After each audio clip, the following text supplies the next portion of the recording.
What's going on, everyone? My name is Bruno and this is my LGA Season 6 draft analysis for the FC Oportons. This is the first video of 2025. I'm not gonna wish you a Happy New Year, it's already like January 25th, so it's too late to wish Happy New Year's, but yeah, we are here with the first league that we are doing for the channel. Yeah, we have a couple of things planned for this early year. We actually have another league starting in a couple of weeks. It's a bit of a different league, but I will explain everything when the time comes. And now we are here for the LGA Season 6 of my league, alongside a couple of my friends. And as always, we have 4 Showdown divisions and 1 Wi-Fi division, and I'll be playing in the Wi-Fi division. So this season we are gonna do no Tera. We always like to mix things up from season to season. This time we decided to do a no Tera format, so no terrestrialization this season. I got pick number 9 out of 16, which is pretty bad. I think it's the third time in 6 seasons. I think it's the third time that I got either pick 8 or 9, which is very funny. But yeah, 2 Pokemon that I was looking to try this season. Zamazenta, that we allowed this season for the first time.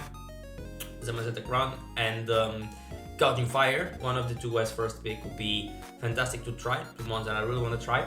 Zamazenta, of course, was not allowed. Actually was picked, to be exact, but Gouging Fire was allowed. It was free, so I picked Gouging Fire. Very excited to try this Pokemon. A very bulky Pokemon that can Dragon Nest and just sweep stuff. It's very hard at the same time as bulk. His signature move, Burning Bollock, is always very nice to trigger some physical attackers. Has access to Morning Sun, can Iron Head for the fairy types. It's very hard. Choice Bands are actually fantastic as well. So yeah, very excited to use this Pokemon. I think it has a lot of viability, and yeah, I hope it goes. I've seen him doing very nice things in leagues. People have mixed feelings about it. Some people say it's really good, other people said it's a bit overrated. Let's try it to see if we can do good with the Gouging Fire. Next pick, I wanted to pair Gouging Fire with the best Pokemon that I potentially could.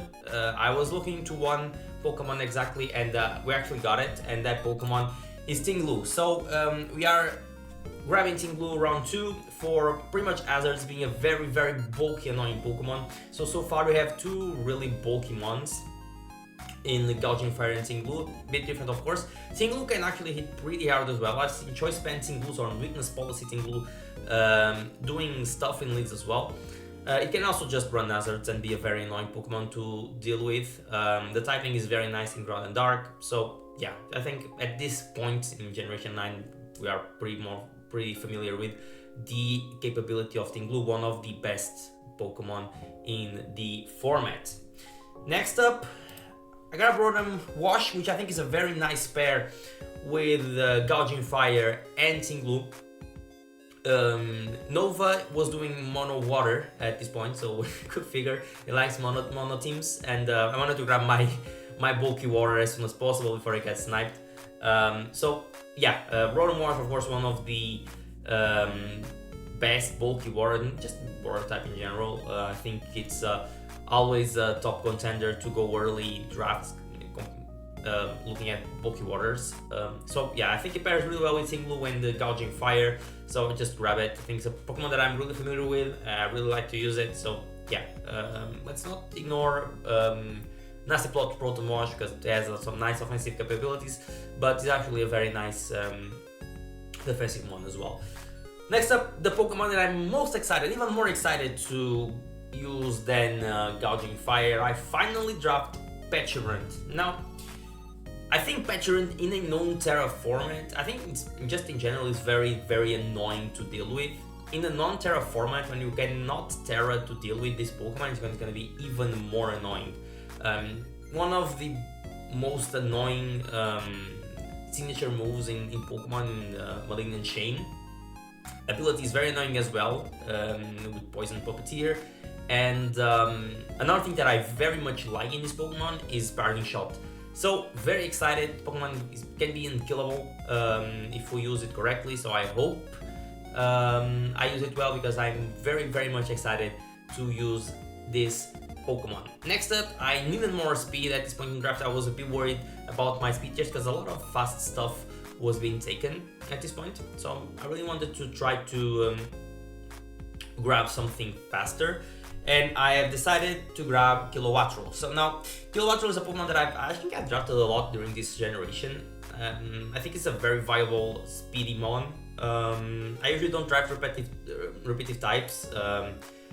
I have now 2 electric types, but Rotom is going to work more as a water type, and Kilowattrel is going to work more as a flying type. I think that idea that I had is absolutely wrong. You can grab more than one type. You can have repetitive types, what I want to say. And yeah, really excited to, not really excited because I've used Kilowattrel a lot, but I think it fits the team, gives me the speed. I'm excited for the speed of Kilowattrel. The abilities between Volt Absorb and Competitive, I think that those are 2 very nice abilities as well. I just need to hit Hurricanes, which is something, because last time I used Tornadoes on the last league I did, and I had Bleak Wind, which worked pretty well. I don't want to use Air Slash, I'd rather have the Hurricane, so let's hope Kilowattrel can hit some Hurricanes this season. Actually having U-Turn is actually very nice as well for the mon, because it can pivot in ground types. But yeah, mainly for the speed, I think this Pokemon is very nice for the team. Next up, following the speed idea, I grabbed Minchao. I think I was sniped here. I went on the fighting type.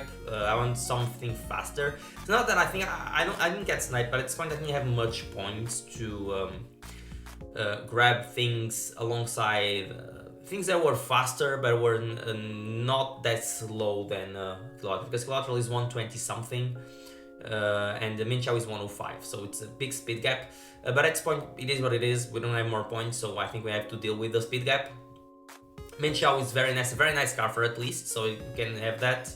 Has Triple Axle now, which is fantastic. I think it's a move that Minchao was really missing in the last generations. Was a nice move, and now it has Triple Axle. And yeah, hits very hard. Can U-turn. It's a very nice Assault Vest user as well. Besides Choice Scarf, very nice Band user as well. With Regen, I think Life Force sets are actually pretty viable. So there's a plenty of things we can do with Minchao, but it's a nice Pokemon to have to break, to pivot around, and to try to bring mons like Dodging Fire in and do more damage. Next up, we are gonna finish the draft with pretty much some bulky mons to round up the draft. I was looking to Whimsicott was one of the mons that I was looking at, and this round I was sniped. Whimsicott was a big snipe, was pretty much I think the only snipe that really hurt me. I grabbed a completely different one in terms of speed, which was Aturin. Now, I was worried at this point about removals as well, because I'm only having one removal, one Rapid Spinner that I will introduce in the next round. But at least Aturin has Magic Bounce, which was something that that I was looking that could be useful for the team who have a Magic Bounce, so my opponents would think twice before going for Hazard while this one is around. Yeah, it's a Fairy type that I needed as well. I would like to have a nice Fairy. Now, of course, Aturin with Tera is way better, as pretty much half of the Pokemon available. I think Tera is always a nice pro to have. But I think you can still work with Aturin without the Terra option. With Magic Bounce, has a lot of coverage moves. Nuzzle, it gives me Healing Wish as well, which I think is a very nice move to have. Is Healing Wish to make Dodging Fire, give another life to Dodging Fire, to Tinglu, to mons like Peturant. I think it's very nice. And yeah, very slow, but I mean it's bulky. Has coverage, hits hard, has a lot of special attacks. So yeah, there's a couple of things we can do with Aturin. Next up, the spinner. The spinner is gonna be Fortress. Now it's not the best steel type around, but at this point there were not many. Fortress I think was the best one. There was Bronzong as well, but I didn't have I'd rather have Fortress here for the spin option. Can Volt Switch, can Body Press, can brings more hazards. Actually has more hazards options than Tinglu because it also has Toxic Spikes. And yeah, it's a very bulky Pokemon. Pairs well with Rotom, pairs well with Atrin, with Petulant. So I guess it's we have a bulky, very bulky team. Yeah, it's a Fortress. Last two ones. One of them is a Bombasnow. Now, a Bombasnow is pretty much when Whimsicott was picked. I was like, okay, is there any other? Because I wanted a ground resistance. Like at this point, I have Kilowattrel and Rotom as immunities. I want a ground resist, and I was looking at Whimsicott, which is not that bulky, but it can work as a ground resist. Can come in on ground types, on earthquakes, and on earth powers. One thing I like more in a Bombasnow, and I've discussed that with a couple of my friends. One thing I like about a Bombasnow is the Aurora Veil option into the Gouging Fire, and the ability to set up L and give the Kilowattrel the option to Weather Ball. So those are two very nice additions to the team that a Bombasnow can have. It's also very bulky. There's plenty of sets that can work with a Bombasnow, and yeah, I think it fits the team pretty well. The more I look into a Bombasnow into the team, the more I like it. So very excited to use this Pokemon because I think it fits very well the team. Last pick, I have 2 points left for the last pick, and I picked a Frogadier because it's funny, because Greninja was on my last Draft League team, and it worked so well that I think I'm gonna give it a bit of a tribute to grab the second form in Frogadier. Protein, decently 97 speed is meh, it's whatever. I'm not sure if I'm gonna use this Pokemon, to be honest. Maybe I did, maybe I do, maybe I use it, and yeah, it's funny.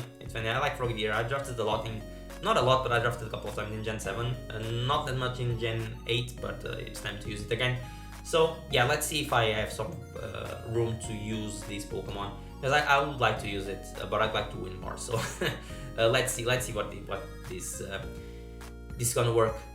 This is the team. I am very excited to use the team. I think it's a cool team. Has some flaws, but as every team I think has some flaws. It's a very bulky team that at the same time can hit hard. So let's see how it goes, how it works in this new season of LGA. Uploads will be on Saturday, if I'm not wrong. I will upload because this is coming on Saturday. I will upload every Saturday most likely.